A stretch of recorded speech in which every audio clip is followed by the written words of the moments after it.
Today, I had the good fortune to speak with Mette Carstensen, Michael Petersen, and Martin Bergmann from AugmentedHearing.io. This is a company that has an amazing mission. They want to make hearing better for all of us. Let's take a look.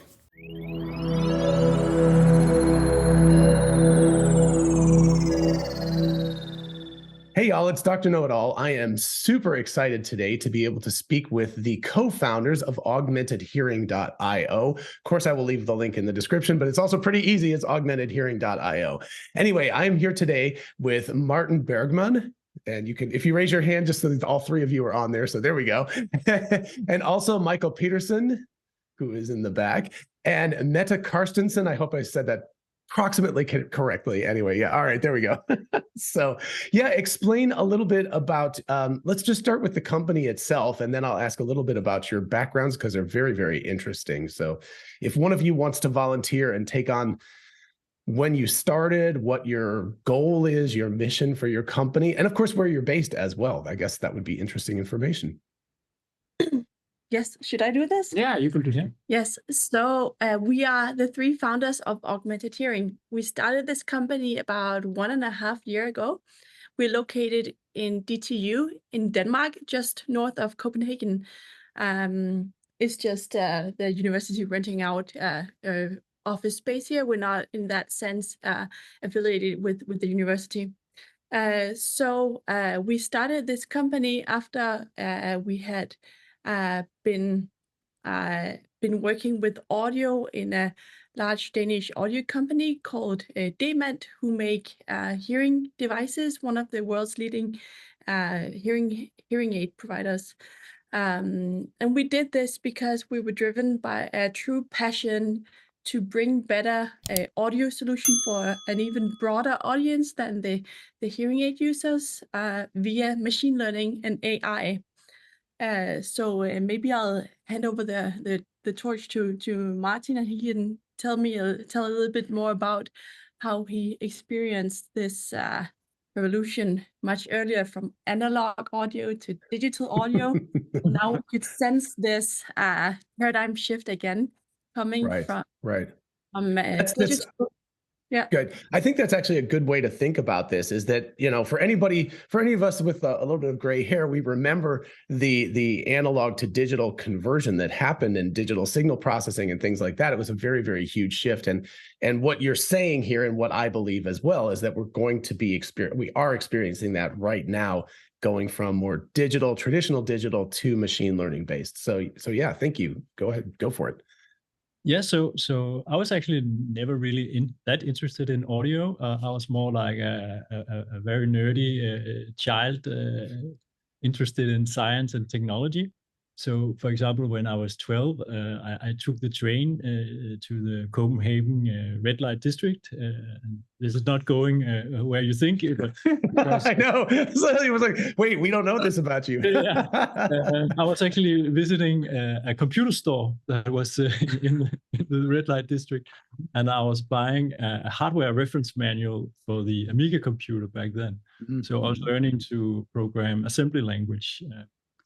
But when I started in the Demant hearing care company, I became very interested in audio, and I actually started when hearing aid they became digital, and they could just barely run digital signal processing back in those days. So that for example, eliminated the howling that was so common back in analog hearing aids, because you do the amplification and then the speaker plays into the microphone, and then the hearing aid ends up in the drawer, because this is very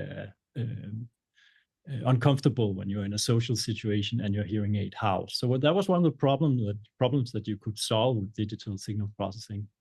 So about what year was that? Was that 80s, 90s? Like approximately when? Here we are in the late 90s. Okay, right. Okay.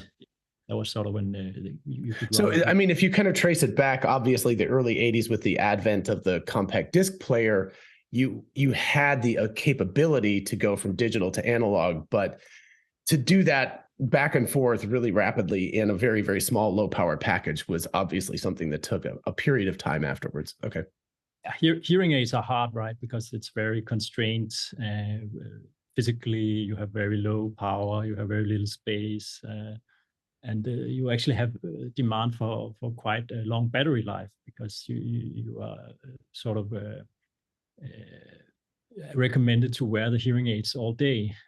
So you have hearing aids are hard. So it took a while, but then later, when sort of the AI revolution started, I think I started noticing it around 2012 when the AlexNet came about. And the fascinating to me is that before that time, you couldn't do a program that could distinguish a cat from a dog in sort of a holistic environment. You probably could in some kind of studio setup, right? But AlexNet changed all that. But even then, for a long time, AI was something you did on big GPUs and big servers. But that has really changed later, and we can come back to that. Cool. All right. Yeah. So you were part of that initial transition. Obviously, a decade ago or so, you realized that this other transition was going to happen. And we're going to talk more about edge computing a little bit, because you all are at the very, very edge. I mean, talking like these guys' edge. So we're going from big GPUs to desktop computers to phones to like tiny processors, tiny batteries. So I don't know, Michael, if you wanted to add in anything about that, or actually maybe talk about your background, because I think you're the primary connection, right, with DTU in terms of originally with. Right. I come from DTU Computer Science, with what is called cognitive systems, right? So that's actually the idea of how do we create new types of interfaces which can make sense of images, can understand what we're saying. So when Martin says, these things which happened with classification and so forth, that you can actually figure out what something is of course only the starting point. What you want to do is what we see now, which is this growth in interfaces you can actually talk to, and which can make sense of what is going on. And in our case, this was then because we met at the coffee machines at Bergmann. What we were obsessed with was, of course, this idea of how can we combine this understanding of AI with how does the brain actually process speech, right? Because these two things have to come together if we're going to make a change. Right. And your PhD's in natural language processing, is that correct? Right. So that's a lot of things, right? That's of course, what is the underlying meaning when we say something, and that also goes very much into what we're talking about here, because rarely you hear people say I can't hear, right? But people say is I can't understand what's being said, and there's so many where we can do this, and that's of course what we're working on now. Excellent. Okay. So would it make sense? You were kind enough to send me a before and after example, and maybe I should play that first so that people have an idea of what it is you're doing, and then we can talk more about that. Is that okay? Let's go for it. Hopefully I'll get this right. Let me make sure I get the chainsaw version first. Okay. So you're going to see a gigantic gray box here, which is not very interesting, but anyway. In the course of a December tour in Yorkshire, I rode for a long distance in one of the public coaches on the day preceding Christmas. 7-second thing. Obviously, you can see it becomes much more difficult to hear the person as the chainsaw starts up. So before I play the after one, what would is there traditional digital signal processing that would be used? What could you do to try to clean up that sound if you were doing this prior to machine learning? Mm-hmm. Yes. So if you have a DSP approach, you would use something like a Wiener filter to sort away the noise. And this has, of course, been applied broadly in many audio algorithms. And it works very well with stationary noise. It would actually take away some of this chainsaw, but not all of it. And it would hurt the voice a lot, make it very aggressive.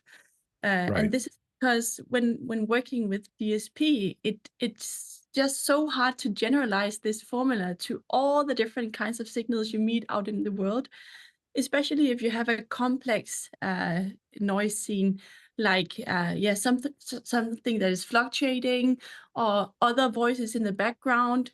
traffic noise or the traditional cocktail party problem where lots of voices are mixed in the background. Right. Uh, Right. And this is where machine learning and AI really has its justice, because this is the real revolution, that you can make an algorithm that learns from real data and learns to understand what are the different sound objects and how should I treat them individually, just like we have seen in the visual digital image revolution. Right. And you have a master's in biomedical engineering. And so, I mean, part of what's going on here is not just machine learning. And I don't know, if you take pictures of dogs and cats, it's relatively obvious, but audio, there's a lot of things that happen in the brain. And so it's very important to understand how we hear things too, right? Not just the audio itself. Right. Okay. So go ahead. Yeah, I can elaborate a little bit on this. It's very new that researchers are in fact starting to learn and understand fully about how our brain in fact processes speech. So for many years, there has been a tendency to think about bottom up. So the sound comes into your ear, and how is that processed and propagated up through your middle brain and up to your auditory cortex so you can understand it. But what has been somehow a riddle that the researchers are starting to crack now is, why is it that there are 10 times more neurons going from the top regions of your brain down to your ear than the neurons going from your ear to the top region? What is going on here, and what are we using it for? And here, a very fundamental thing to understand is a concept of attention. So when I to listen to you, even though you're talking in a noisy environment, this is because I can focus my attention on your voice, and this allows me to extract some of the sound features, the characteristics of your voice, to focus on your voice and leave out all the rest. And at some point, I may not even notice the noise because I'm so focused on you. However, this is only possible due to all these neurons that come from your auditory cortex and down to your middle brain and down to your more peripheral systems, amplifying the cues that you need. Wow. So effectively, you're kind of trying to replicate that in a computer. Like, it's effectively what we do is we're doing signal to noise differentiation, so that, yeah, I'm sure people have noticed that when you walk into a very busy cocktail party, it's very loud.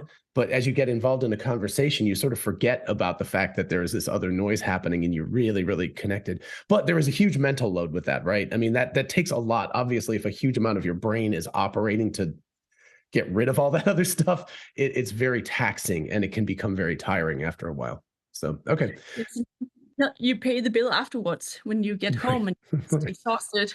Or if you just give up a conversation and go to the dance floor instead of conversing. Right. Okay. Because we've talked for a while, let me replay the chainsaw one, and then I'll play right after that the other one, just so that people can hear the difference. So, okay. So back again. In the course of a December tour in Yorkshire, I rode for a long distance in one of the public coaches on the day preceding Christmas. Okay, and then let us go to the second one. So this is after it running through your software. In the course of a December tour in Yorkshire, I rode for a long distance in one of the public coaches on the day preceding Christmas. And let me do that one more time, just so people can hear that. In the course of a December tour in Yorkshire, I rode for a long distance in one of the public coaches on the day preceding Christmas. All right, so tell me, what is your magic, your AI voodoo doing with this signal to produce something like that? And also, where are the problems that arise with it as well? So it's magic. It's hard work. It's a lot of data. It's a lot of thought and consideration on model structures, of course, being totally on top of what state of the art is doing in this field, and experimenting with how can we make decent compromises that allow us to squeeze down these models to a small size, so they can actually run on your computer without having to process for a long time and use large GPUs. How can we squeeze them down onto very tiny chipsets so they can be integrated into real products? Because the world is just crying for these solutions. There are so many different use cases out there where people say, I'm so tired, I cannot have a phone call in a noisy place. Or Right. it's so annoying that I'm in this noisy conference and I get tired after walking around a full day and I cannot have a quiet conversation. We experienced that in Las Vegas, and you did too earlier this last month. Yeah.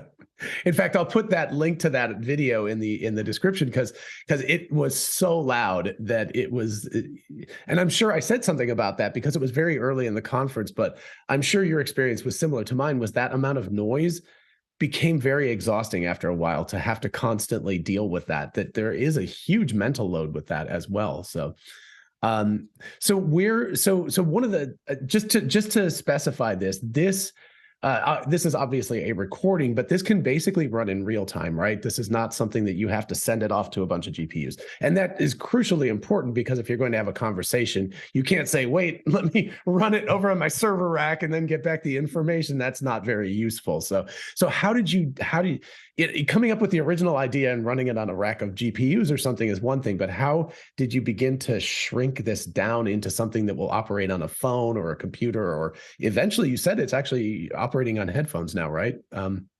Yeah, well, tiny processors. Chips that can run in headphones. Yeah, we started with a larger model, as is often the case, right? And got it working, and then we started to see how far it could go down in size and compute complexity. And then to go to headphones, we also need some development to happen, because when you think back to the days of DSP, then you actually needed a specialized processor to do digital signal processing, because you had to be able to do this multiply add in one cycle, and this right. normal microcontroller couldn't do. So a specialized version of microcontrollers appeared, called DSPs, easy to remember. And we are seeing the similar development now, where you get chipsets optimized for AI or deep learning, as it's also branded, because you have a little bit different workload from DSPs, right? You need more memory, obviously, because you need to store all the learned parameters, and you need to do a lot of matrix multiplication at very low power, right? Depending on the device, right? So we are seeing a lot of chipsets coming out that are optimized for this deep learning workload. And also today's computers and smartphones are already very powerful, so they can easily run algorithms like this. Yeah, it's pretty crazy, because this has like a whole neural accelerator engine in it in a phone, which is crazy. Yeah, okay. That's really important, right? Because you could say these things, like you said, with GPUs or the models you work on in university are normally huge, right? And you come out with new scientific papers which says we incrementally improved on. Right. And so that compared to this model, but this is really a paradigm shift when you say we can squeeze it down to something which then caters for these use cases, that it can actually work real time in some situation where you can't drag a computer with you, and that of course changes the whole game. Right. I'm just imagining a backpack with a giant computer on it. It's like, hold on, let me plug this stuff all in. So yeah, I think that's actually it. So obviously there's multiple stages of challenges. Number one is to imagine that you can solve this problem. Then it's how do you do the fundamental research to prove that it's solvable? And then it becomes a massive engineering challenge to go from like, oh, good, it works if we have huge resources, to how do we get it to work in real time with lower and lower memory. I think you were saying, we had talked offline a couple of weeks ago, and you said that the memory that's available in the chips in headphones is just tiny, so that trying to fit the model and the data into that memory was a massive challenge. So I don't know if you want to talk more about that. This is ultimate edge computing. Like, we're getting down to the smallest things possible. Yeah, we have. We're used to talk about gigabyte when we're talking about memory, but when we're talking earbud level chipsets, it's actually megabytes. So it's like a 2 megabytes. So you're dealing with an absolutely tiny model here at that point, right? Yeah, you have to Okay. It includes also all the code you need to run, and of course all the parameters. So it is a little bit different world from the computer world, right? Where it usually starts with a giga. Right. And I think it's right that it's really a matter of making the right compromises here and focusing hardcore on the use cases. Because depending on whether you want privacy during a video meeting or whether you want improved speech intelligibility in very noisy environments, whether you're dealing with babble noise or machine noise, there are different compromises to make. So it's of course, as you say, it's an engineering exercise in getting an efficient setup going where we can work with these things, simulate various kinds of acoustic situations. And then it's a matter of making the right design choices and finding out with our insights in neurocognition and in these use cases, how is it that we make the right choices so that we fulfill the requirements for the use case and still manage to port it to the small chipset. Engineering, it's always compromise. It's all about the compromises. So in the clip with the chainsaw removed, you can obviously tell when the person is speaking directly over. There's a very loud part where the chainsaw goes like that. And you can hear in the modified thing, obviously, there's a drop in the quality. And I appreciate that you presented an example that wasn't just perfect. It's like, okay, but that's one of those places where it's incredibly, like a traditional DSP just would reproduce the chainsaw noise entirely, because at that point there's no signal to noise differentiation, so it has no way of understanding it. So there's still the fact that it's able to remove it and you still can basically understand what the person is saying is a huge step forward, but obviously not perfect either. Is this something that is just you're never going to be able to make it better than that? Does it have to do with the fact that it's on edge computing, and so you have to make compromises in the model size? I'm curious about that. Yeah, I think there is probably a level where it's impossible, right? Because as you can hear, the task gets more difficult when you have the spike in the chainsaw, and any neural network will make mistakes, right? It's not perfect, even though it's trained on a lot of data. So some of what we do is also to smoothen out some of the errors that the neural network makes. But we have a roadmap and we think this is only the beginning, right? Okay. Yeah. So we have a roadmap where we see improvements in very low SNR. So we think this technology has a lot of runway, like also when we saw in the video domain, right? That it started improving the photos a little bit, right? And see what the iPhone can do with photography and videography, right? It's rivaling professional cameras. Right. Yeah, and it's all in software, because clearly these cameras are very, very small. So it's there's a physical limit to what the hardware can do, right? But I guess it's also like what Mette said, how the brain processes speech. We try and figure out what is characteristic about this voice, right? It's not just about removing noise, because then we want to keep the voice. So you could say from that perspective, we of course look into models which can do this in various ways. What is the best way to preserve those characteristics while we remove the noise? And that is one of the aspects of this. It's not just removing the noise, but it's also increasing the intelligibility based on your understanding of the way people hear things. So actually, this might be the perfect opportunity. You had that spectral, signature of those. I think, I don't know if you can share the screen with that. That might be really cool. I think traditionally, again, just to compare this with digital DSPs, is that if they were trying to remove noise, they just tried to remove noise. They didn't do anything to augment the intelligibility of what a person's saying. So yeah, so explain what's going on here for the crowd that might be like, what is this thing? So if you don't recognize, this is exactly what you heard before. So up here you have a spectrogram. It's in the mill scale, if anybody's interested in that.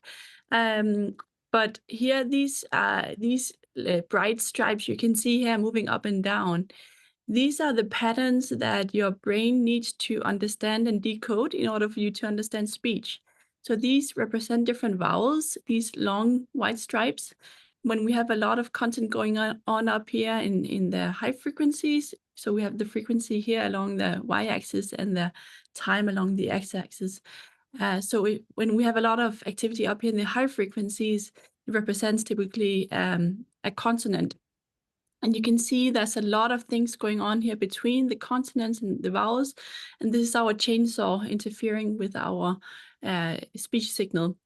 We can still hear what is being said if we are normal hearing, but it's annoying to have that chainsaw. So down here we have the enhanced version, where you can see now it's even easier to see these bright patterns of the vowels, and especially the consonants get more pronounced since all the noise up here in the high frequencies is removed. And these are the patterns that we're trying to amplify for your brain. And of course, one thing is to cut out the noise. It's a little bit like if you think about a kindergarten child. I have a 3-year-old who's just learning to cut little things out of cardboard. And if you allow him to cut like with a margin like this, instead of cutting very close to the line, it's much easier for him to not cut off the ear of the teddy bear or whatever he's cutting out. And of course, many people working with this problem would deal with it like a physical or mathematical problem where you need to cut out the noise as good as possible. However, our focus being more on the perception of this, we do apply some extra processing to understand what are the characteristics of this voice.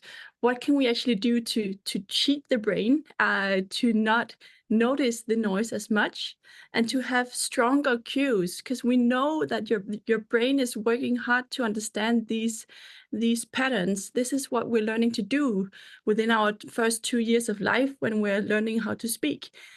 So this is also what the algorithm need to amplify. This is essentially the task we need to solve. We need to have the representation inside of your brain being the best representation of these words as possible.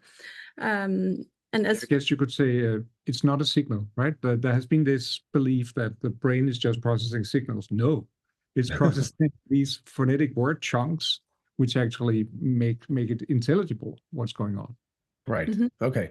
That's actually a very interesting thing. Can you scroll down for just a second to show the traditional amplification just for a comparison? Yeah.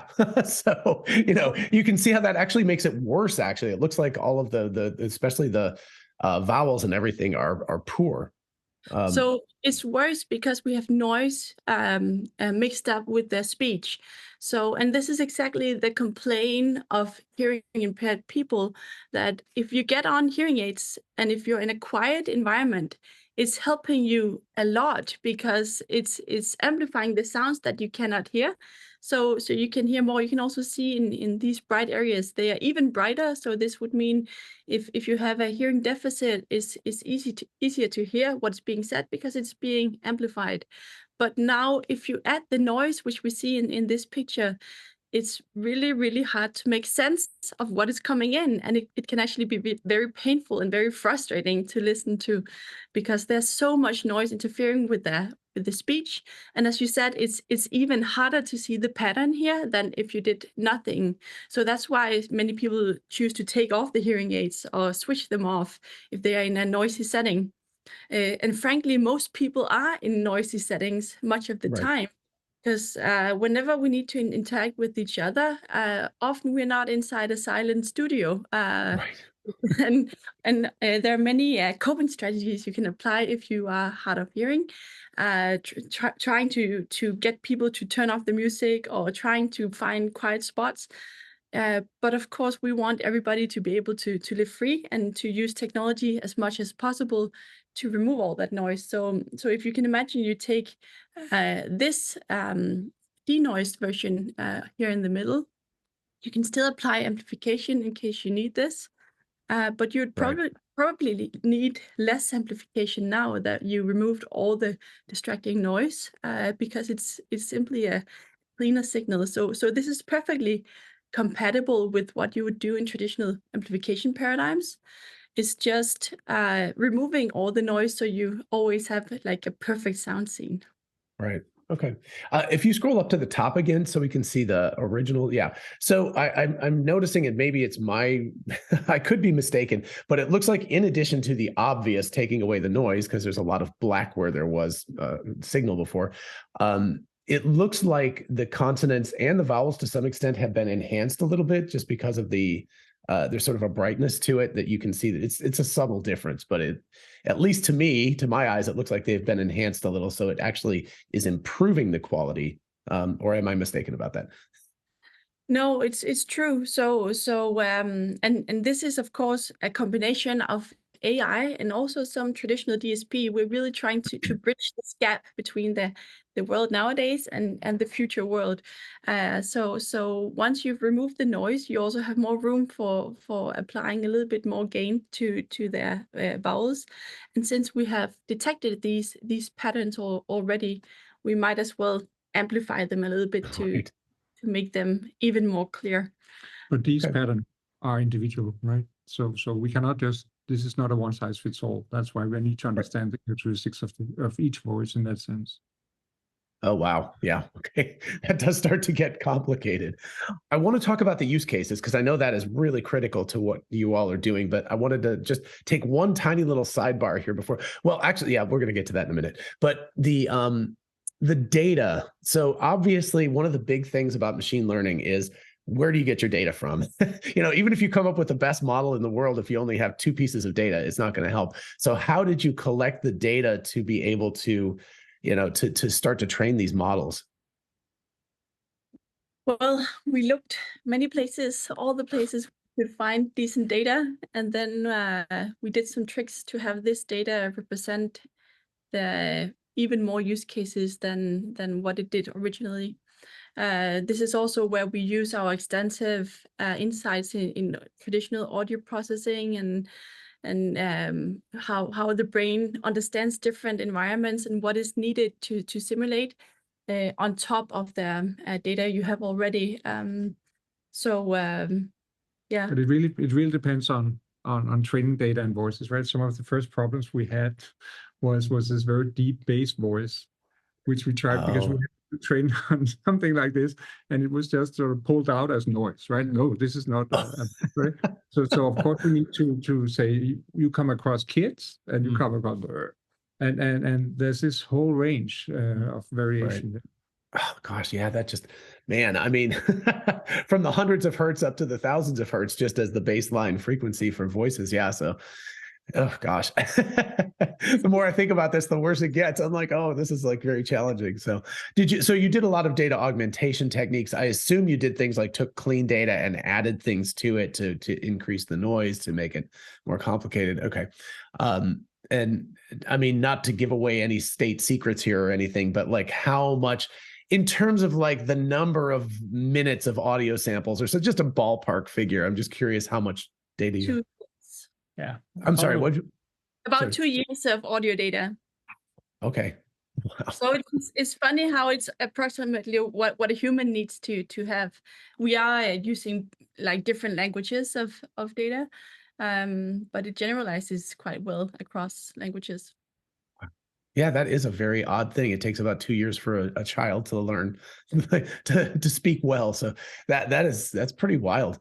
Okay, so yeah, let's turn to, obviously this is a really cool scientific research thing, but you're also much more passionate about it because of the use cases. So tell me about some of those. Mm-hmm. So initially we thought a lot about video meetings because we thought, okay, this was right after COVID and everybody was home working and really annoyed from all this. I had so many testimonials from people I know saying, when my colleagues speak with funny accents and is online, it's just so hard to understand them. I can cope when we're in the same room, but when you stack Right. up challenges, it's just so hard. Then there's the whole privacy issue. I talked to someone who said, oh, but then when I come home from work and my wife is still in a meeting, I need to stay quiet for an hour. It's just not very practical. My wife is directly upstairs from me, and I know that. It's like you have to be very quiet when the other person's in a meeting or something. So yeah. Yeah, so that's of course the whole call center thing, when you have like an open office or a real call center where people are living off taking calls all day long, and they have colleagues sitting very close to each other and interfering with each other. We thought there would be so many cases here in video meetings that were really, really interesting, both in terms of privacy and in terms of being having less of this Zoom fatigue that you just Right. get tired over many meetings. Because this is really what we think it's like a thief in the night. You don't really realize that your cognitive resources are getting drained because your brain is coping so well. But over time, it does have a price for you, and there's no reason for people to get exhausted by this if we can actually solve it. So that's where we started thinking a lot about, and then we also realized that there was an even broader audience for this, because we got into contact with some companies who make devices for firemen and policemen and all kinds of first responders, also emergency dispatchment, where when you call 911 and you need help because someone got a heart attack. They also have many cases where it's hard to hear what is being said. And this is an even more critical situation than a video meeting, because it's often short messages that just need to come across. And maybe the firefighter is doing a lot of things with heavy jewelry while pressing his push to talk button. So we are Right. looking at, and of course, fires, engines, all sorts of background noise that is getting in the way of that. Yeah. Okay. it's people and tools and I haven't been with a fireman at work, but it's like they have ventilators and they have diesel generators and they need to cut through a door and stuff. So this is also an application where we saw we could really make a difference for people. And then there's of course all the different consumers who just feel like, yeah, if you're at a party or at a conference or in a noisy canteen, it's just annoying to have to live with all this background noise. I spoke to lots of people who had suffered from a concussion previously, who are struggling to cope with noise and who have a very low tolerance again. So imagine if you could just put in your little earbuds whenever you need more quiet. And then you could just have a quiet conversation and only have the speech coming in and not all the noise and background. That's also again one of these shifts, right? Together with the computational power and so on, the paradigm shift that people actually wear stuff in their ears. Mm-hmm. Mm-hmm. Because we come from an industry where the ears try to make everything so small you cannot see it. Right. And now people are really happy when Christmas, they open this box and and they get these. wear them, right?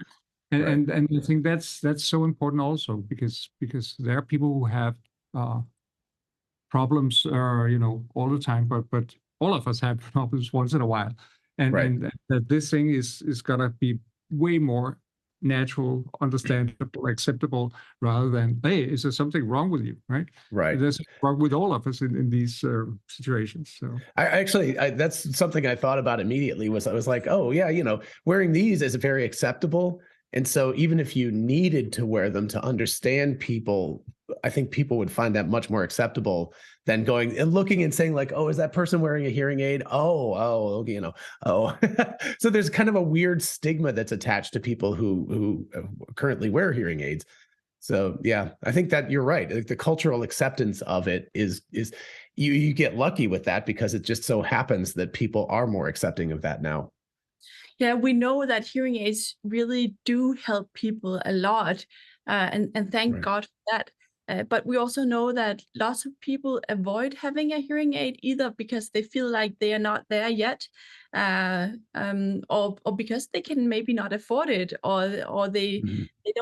they don't make this choice to actually go to the doctor and deal with the problem. Whereas our approach is not centered around having a problem that you need to like have diagnosed and have treated. it's more centered around bringing better hearing capabilities for anyone, regardless of your medical conditions or not. Yes, because potentially this could really lower healthcare costs, right? Because you have consumer hardware which can actually process this stuff now.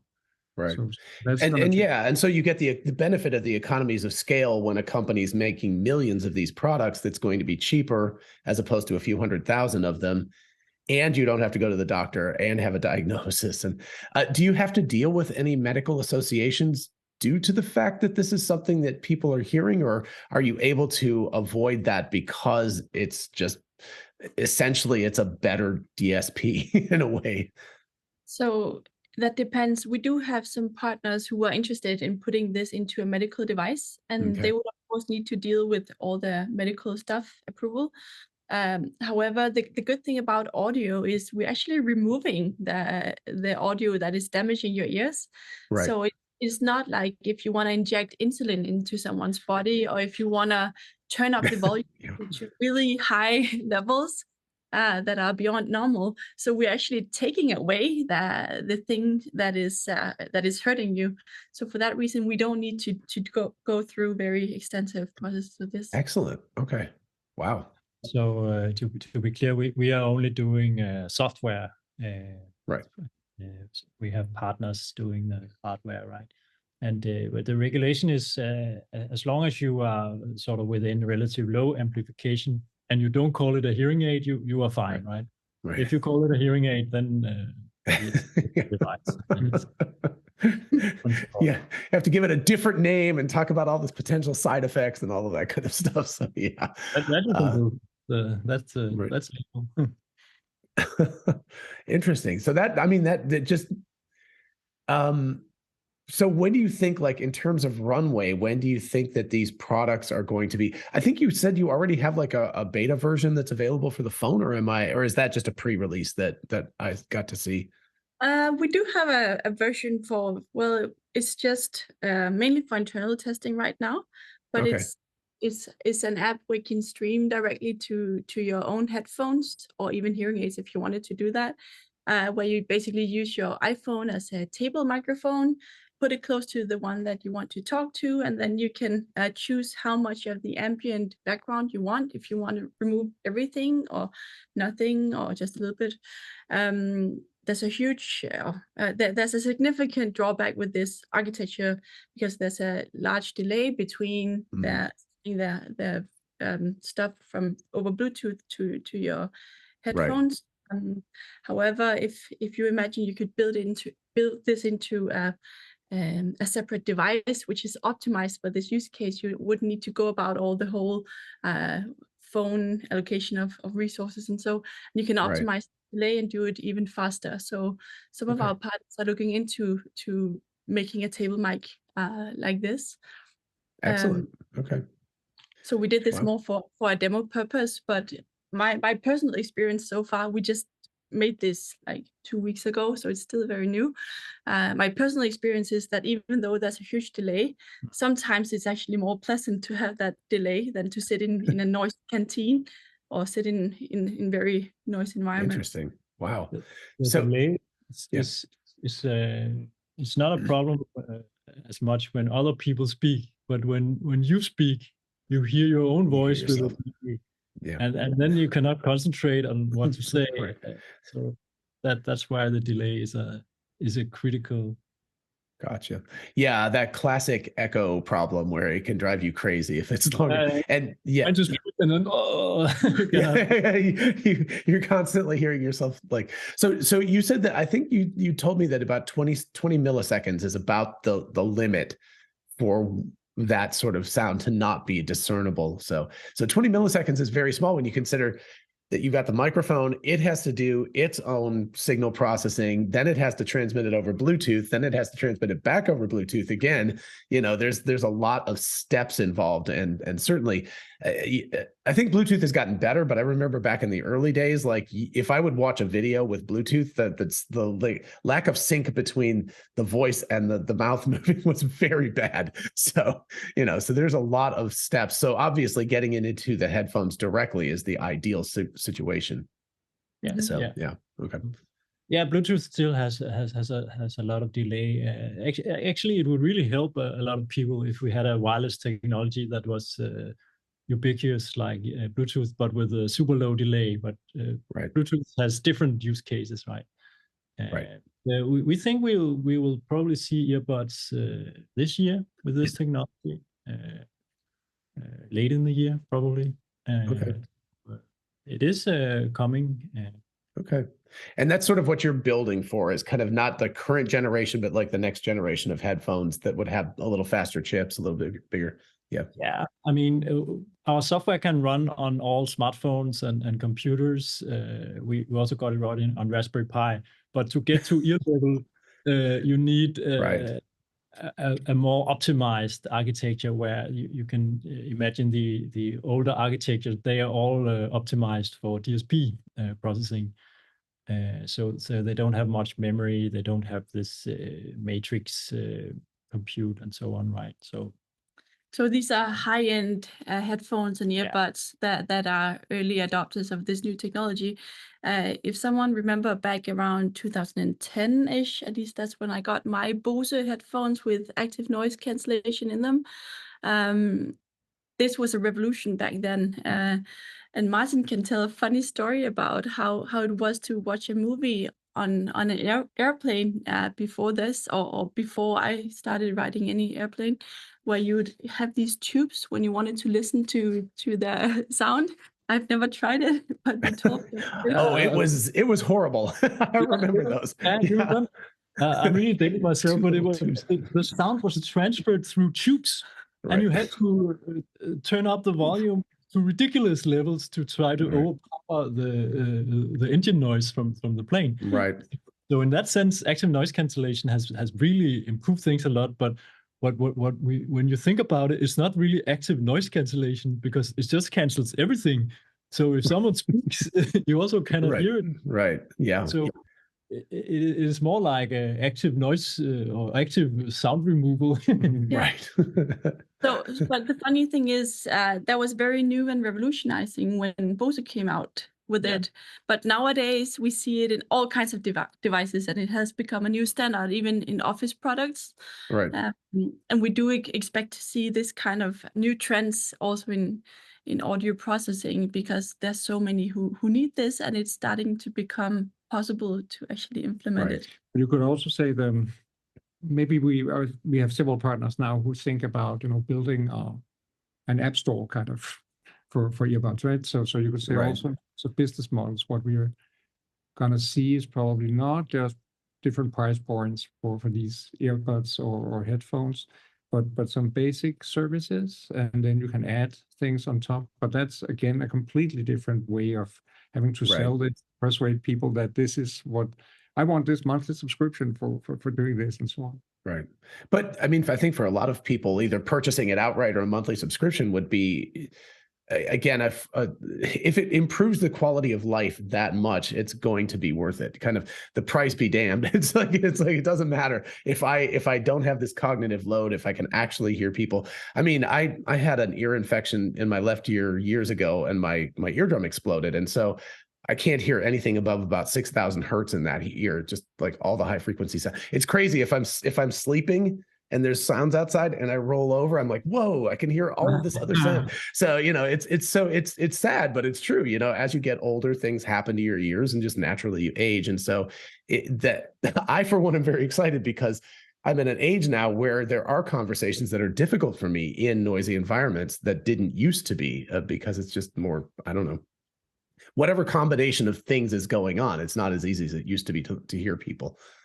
And a lot of younger people, I hate to say this, young people, but don't damage your ears. But, they'll go to very, very, very loud concerts and over and over and over again. And that, if you walk out of the thing and your ears are ringing and you can't hear, you've done bad things to your ears. So, so we say, when you look at it, hearing is our most social sense. It's important for your social life and your well-being. So we think it's a very important mission. So we also see it as a mission for humanity to bring this human hearing to the world.